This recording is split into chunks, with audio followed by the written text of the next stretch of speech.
We are rolling. Cool. Okay. Go ahead. Would you like to start, Abby, or? Yeah, sure, Joseph. So for our project, we chose South Hero, kind of arbitrarily. So we were hoping, the objective of our project, I guess, is just to learn, for all of us to learn about towns outside of Burlington, where we go to school. And we're going to be sharing these videos with our classmates and with you too, of course, once we're done. So things that would be great to have in the video would be like a story of how you got stuck here in the winter or something, or if you, or how you grew up here or something, Yeah. or if yeah, you, have you okay. lived here, you know, Yeah. something of that nature. I don't really know what you have to share, but Well, I can start by, First, just a quick introduction of you. Yeah. with my beginning here. First of all, I'd like to say it's a pleasure that I was chosen, because I love my town and I love the islands. I mean, I have a great passion for them, and I did grow up. This has been my life, other than 4 years in Long Island. At that time, we moved there because we were first married and jobs were scarce. And you really couldn't find a good paying job. My husband had worked for the state and it was minimal money. yeah. Anyway, we got our start there in a company, and we decided, because I wanted a big family, and we decided that we would move back to Vermont because, and this is very important, there hadn't been any murders. This sounds funny, but in Long Island at that time, there were a lot of murder. And we wanted to bring our children up in a safe environment.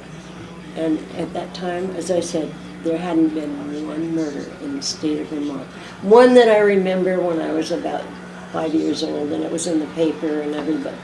Anyway, we moved home and we bought this place, and we had 7 children, and we had to keep adding on. But anyway, the thing about Vermont is that I love so much, and especially our town. My heart just, you know, I love it. And our country, and I'm a staunch lover of our country and our flag and the whole thing. And I was brought up on a farm over there, which is now all run down, no one lives there. And I was really, I was like a little farmerette. I kind of went along with the farmers, and I was always with them and in the fields and everywhere. But the thing about the island was we were very poor, for one thing. And at that time, people were always looking for help because there wasn't any welfare. And so many people that were without jobs would just walk the roads or be looking for doing anything for their board, just a place to sleep and eat. And of course, we got some very unusual characters as a result of it. But anyway, they were helped. But they were trying, some of them were trying to feed their families and live. And of course, they lived with us.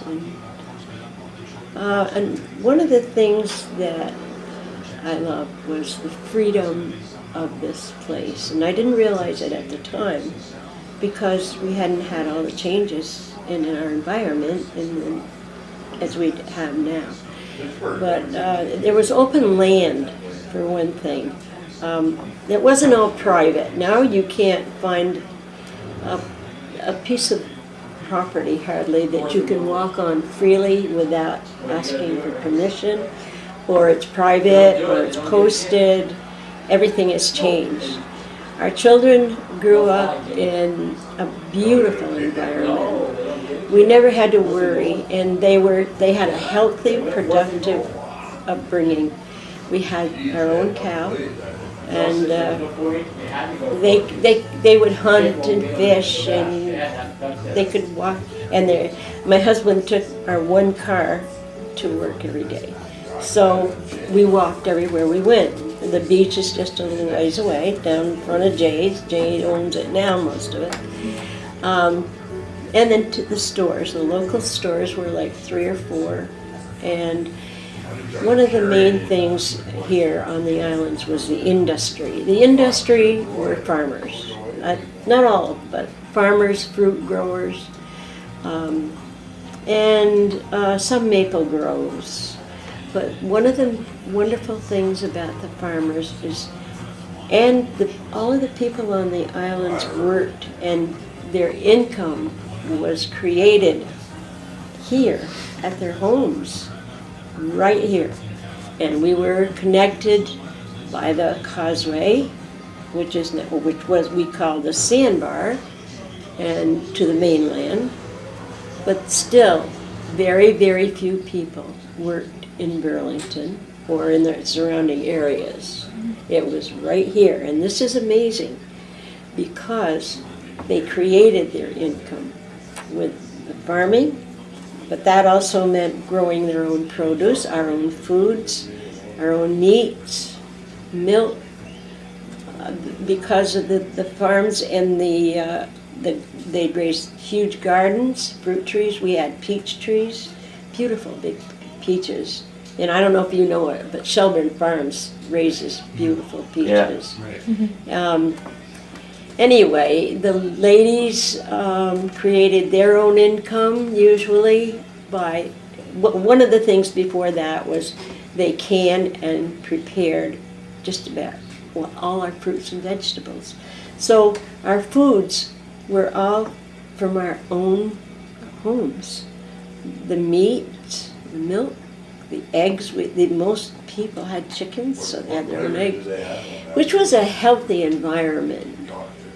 Their own pork and beef, and the women, and it was most of the, at that time when I was small, most wood heat. It was wood heat. They would cut the trees in the winter and have and summer, make huge wood piles for the winter. Usually wood heat for everyone. The furnaces down cellar. And then that was kind of an industry too. The haying, the farming, the wood, and I can just barely remember no electricity, lamps. But one thing I do really think was wonderful was that the ladies were so productive. They would make their own bread, and it was baked in a wood stove, which is a very tricky thing to keep that temperature. I don't know where I'm going here. You can stop for just one. Wonderful. They'd do their own cooking, make their own breads. Very few staples were bought at the local stores. And they did their own sewing. Most women had a sewing machine, and that was very, very important. They made their own clothes, their children's clothes. They crocheted, they knitted, they made their bedspreads, they made quilts. And for extra money, and not only that, we had no running water. We got our water from the spring, or a lot of the water went into the cistern, and they took in laundry from the local camps, like Hochelaga, and no running water, no heater to heat the water. It was heated on the stoves, and then no dryers. So everything was on the line, and the irons before electricity were heated on the stove, the wood stove. And you sound like you. Yeah, they're real irons too. That's right. right. That's right. Yes, but as I think I was probably 3-4 years old when we got electricity. But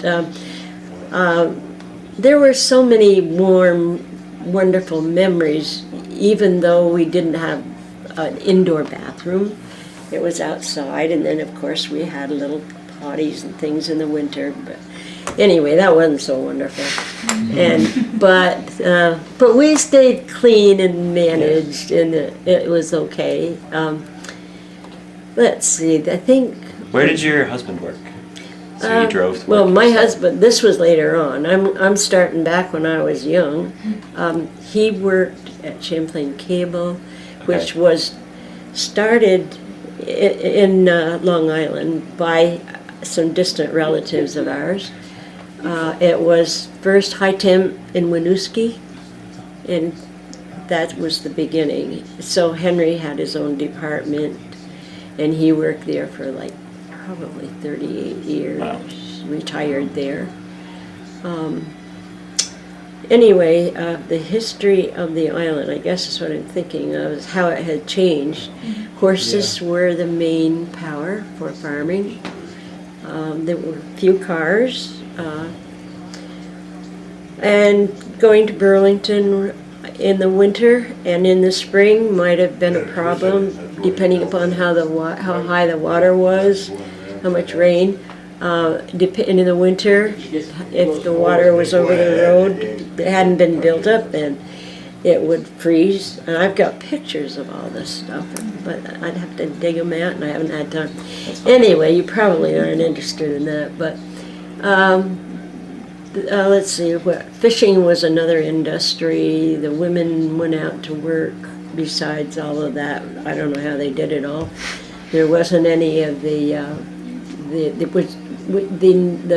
material that was wrinkly, the non-wrinkled, material hadn't come in yet, so they had to iron everything. Yeah. Then they went to the local fruit farms to pick apples for extra money, and then sort apples in the fall, pick tomatoes. The local farmers some of them would have huge crops. Tomatoes, strawberries, apples, and then they would sort the apples in the fall. Clean cottages, do anything, scrub, paint, wallpaper, anything. I mean, it was a way of life, and I don't know how they all did it, but I really don't know. They must have been geniuses. Okay, so we'll go on to another. The ladies next door had a maple grove, and she had a maple industry. And I still have some of her little cutters that she used for some of her maple sugar, and I will give them to the local museum eventually. Let's see, going on to activities. There was two churches. There was the Catholic Church, the Protestant Church. That's all I ever knew. I heard about Jewish churches, but I didn't know anything. Nothing. I just spent most of my time at the church. That was our entertainment. And there was card parties, and I was always involved in the church from the time I was very little. I sang in the choir, and I just grew up in the church. And most of my friends, close friends, were at the Protestant church. Of course, we always thought ours was better, and I've learned since that it's not. That we were all equal. Yeah. But anyway, the two churches made, to me, the Protestant people, this is important, which seemed to be the ones, as a child, they seemed to be the ones with education. And I knew that they had gone to college, but I didn't know where yet, and I wasn't old enough to get into it, but I wanted to know these things. But whenever I asked elderly people questions, they always had answers, and I always wondered, where did they get educated? How do they know that? I could learn anything. And I was brought up really strict, but then also, I left this out. The ladies prepared the younger generation. We joined 4-H. The boys and the girls did. We learned to do all of the things that we needed to do when we grew up. Sewing, cooking, preparing, canning, the whole thing. 4-H and going to the fair and so forth. Then the industry from the farmers that brought the local milk to the creamery, which was just a little ways down the road here. And every morning we had no cooler for the milk, so I never drank milk because I didn't like warm milk. I just couldn't do it. But the train ran right through the islands and right down here. Really? So we could walk right down. Like where the road is now almost? Or? Yep, right there. I didn't know that. And That's so close. this is what we did at 12 and 13. we were free. We could go anywhere. We didn't have to worry about and walk anywhere Yeah. in town, whatever down here. We didn't have to worry about anyone picking us up or anything like that. Our parents would let us walk down to the train station, get on the train, go to Burlington every Saturday, and go to the movies, get off at the station, go up Church Street, go to dinner, shopping, and then we'd go to the Flynn Theater for a movie, and then we'd get out just in time to run back down to the station, get on, and get right off here. Wow. Now, way back when our mail came in once a week, this is before my time, and in the spring, you can sit down if you want, my dear. No, it's okay. I was Take just it. I'm making just sure that realizing. we're rolling and stuff. In the spring, if the water was high, the mail would come through by horse. Horse and wagon, I guess, I don't know. And then if the water was real high, they'd come on horseback, and they had the mail in a leather bag, and they'd hold it up while they were riding the horse on the sandbar. the Yeah, cars. it was lovely. So, then later on, the mail would come on the mail train, and that's what they called it. Now, I don't know, it came through twice a day. Anyway, on the mail train, we had a local man who rode the mail train. I don't know where he got on, probably in Burlington.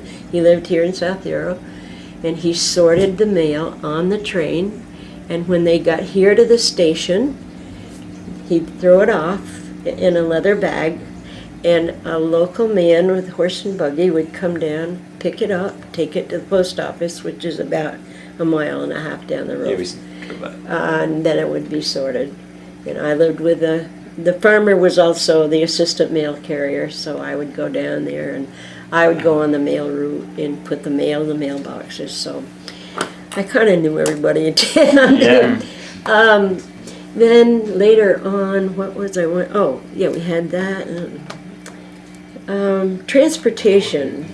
Well, it was the train. It took our all produce in and out of the town to the mainland or Boston, New York, or whatever. My stepdad was a carpenter, but he was also a sturgeon fisherman. And he and his brother both would go down to the bike path. And have you been on the bike path? Yeah. Yeah. Okay, well, anyway, right there as you get onto the bike path in South Hero, he had a boathouse. He built a boathouse. Okay. He was a carpenter, and they would catch so many sturgeon and tie them with a rope until they had enough. Then they would butcher them and put them in barrels, and the train would stop down there and pick them up, take them to New York City. And then they'd leave the check off.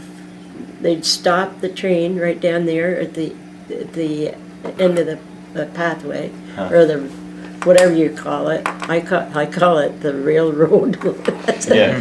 I had a fit when they took the rails up. Anyway, that was a real source of income. And Why that does the was- railway not run through anymore?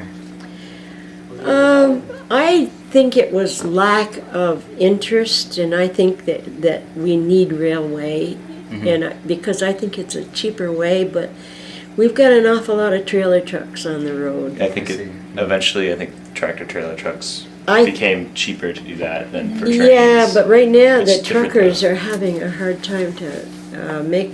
It's hard for them. Oh, yeah. because, It definitely is. I mean, their trucks are wearing out. And what's the other problem? I've heard them talking just recently, and I can't think. But the pay isn't all that great. I mean, Yeah. it's different, and it causes a lot of pollution. Yeah. And I think they're dangerous to be on the roads in heavy traffic Certainly. when there's a lot of lanes. Trains are a lot safer Yeah. for public safety. I agree, and I believe that we need to, and I will do what I can if I have any power whatsoever.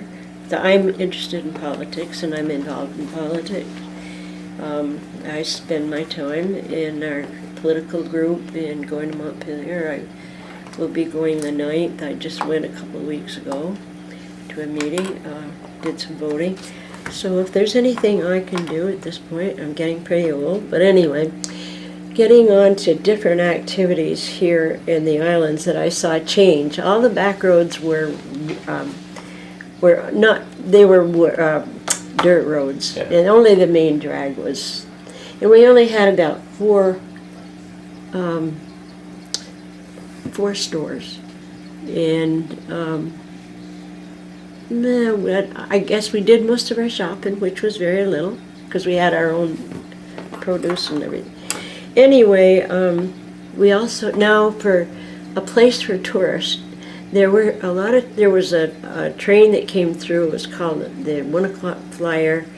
They brought in an awful lot of very wealthy people that owned islands, and and also this man that the farmer that I'm talking about that we lived with, was also a taxi, a local taxi. So at 1 o'clock in the morning, I'd beg him, wake me up, I want to go, because I want to meet the train. It was exciting. And you know, that big old thing puffed into South Arrow, and then we would take like butlers and maids and so forth, and they'd come in their attire, get off the train 1 o'clock in the morning, and then we'd take them to this big boat that was coming from the island and wait for the boat to come in and chug, chug, chug.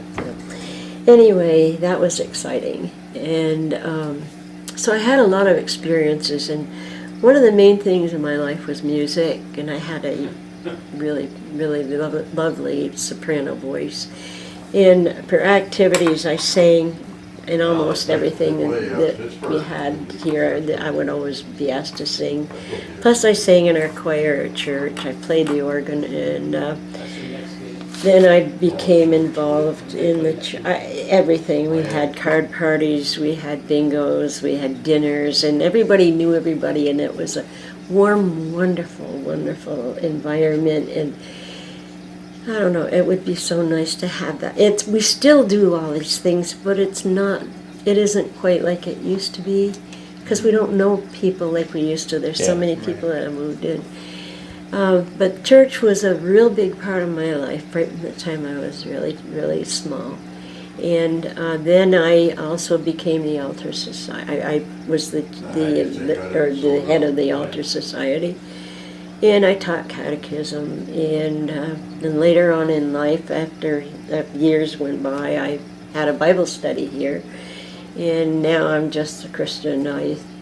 You go to a Christian church and study the Bible, that's basically it. But I am involved in the politicians' business, and that's pretty important to me, because I would like to change and make things good and better. I guess that's a good way of saying it. One thing we had talked about that in class, how Vermont retains the town meeting voting process in all the towns. It's really, I love it. That's one of the things I loved, was our town meeting. It was a time when women brought their knitting, and all the townspeople got together, and it was just wonderful. And I remember I started out with a new school, but what I want to tell you was this. I can't forget this. I just saw a picture of it, and I don't have it, but someone does in town. Our first school bus was a covered wagon, like you see going across the country when the gold rush, pulled by 4 horses. And the picture was taken in front of our bank up here, which was then a tavern and a hotel. And I just couldn't believe that was our first school bus. Mm-hmm. I didn't know that until just recently. And then also, and then where that bank is now was a tavern and a hotel. And before that had been built, that was a graveyard. And really? I just learned that as I joined they dig me out because I'm old for Historical Society. So I've been part of Historical Society, so I got it all. But anyway, I didn't know that, but they dug up the graves and they moved them all up to our real big cemetery, which is up here now on South Street. And then they built the inn, and which is now a bay. Right by, it's right by Seb's, right? Is Seb on the, Seb's restaurant right at the, Right, the corner? right across. Yep, yeah, yeah. And our school was a new school, and in South Hero we had a pretty good education. Grand Isle was, I don't know if you're interested to hear this, but my husband is from Grand Isle, Uh-huh. and he walked to school and started a fire, a coal stove or a wood stove, and he Okay. brought a potato for lunch. Put the potato, I don't know, on the side of the stove or on top of it, and all the kids were envious because he had a big potato for dinner. But you know, those were, he was young to do that. Anyway, we had a new school on Hill Road here, right across from the bank, and we had, the first year I started school, we had kind of a truck with a wooden thing on the back of it. And then the next year we had a new school bus. So, and our teachers were all wonderful. We had really good schools all the way through until graduation. Wonderful. So did you go to high school in South Hero or? Now here's what I can tell you about that. As I said, I used to wonder where people got their education. We had a school here until 8th grade. And after 8th grade, we could go to any high school we wanted because we didn't have a high school. And they still can. The only thing was transportation. There was one school bus to Milton High. And some of the Protestant families that I knew, not all of them, but a few of them, went to a college away from here. But we could, now my children, one graduated from Burlington High, 2 or 3 from South Burlington, one from Essex, and Milton. It was that kind of thing. But this is what I wanted to tell you that I learned, that I always wondered how these people in this town, being so isolated, were smart, and anything I wanted to know. I read in our history book here of the island, South Hero and Grand Isle, South Hero, or North Hero, I read where a teacher from Burlington had gone to college, and I think it was at the university, and gotten her education, and she came out here to teach grade school. And she knew we did not have a college, and there was no college education unless you were in town or somewhere. So she taught on a college level when she came out here, her upper grades. When they graduated from 8th grade, they had a college education. And I found the list, and my grandmother was one of them. Ray Allen, I don't know if you've heard of Ray, he owns the local farm up here, fruit farm. Okay. Anyway, he was another, his father was another one, but not Ray. Ray went to university. Anyway, that's when I was excited. I thought, now I know how some of them got an education. Can you imagine coming out here with her college education and teaching the 8th grade? And I don't know how many grades, probably 6, 7, 8 on a college level. Right. And I was really excited when I saw my grandmother name there because she was smarter. But all the people I lived with were smart. At least I thought they were. They knew how to do everything. And they had all the answers. They knew all the birds. They knew every flower, every weed, anything you wanted to know. Anyway, I'm going on, and I don't know how much time you have, but That's been good. I just Good, had yeah. one. Your kids, do they share your love of, or do you think they share your love of South Hero? And do they still live in town, or do they live in Vermont? I guess. One of them does. I don't know, you don't have to go into that much detail if you don't want. Well, one of them wants to live. We have land for sale, and he's always wanted that piece of land right there. That's where you and- grew up, right? Yeah, I You grew up across yeah. the way, but I mean, Okay. this is all our land here, and we got woods. Mhm. You leaving? Yeah. Nice to meet everybody. Okay, this is my son Robin, and I'm stealing Dad's chili. Borrowing it.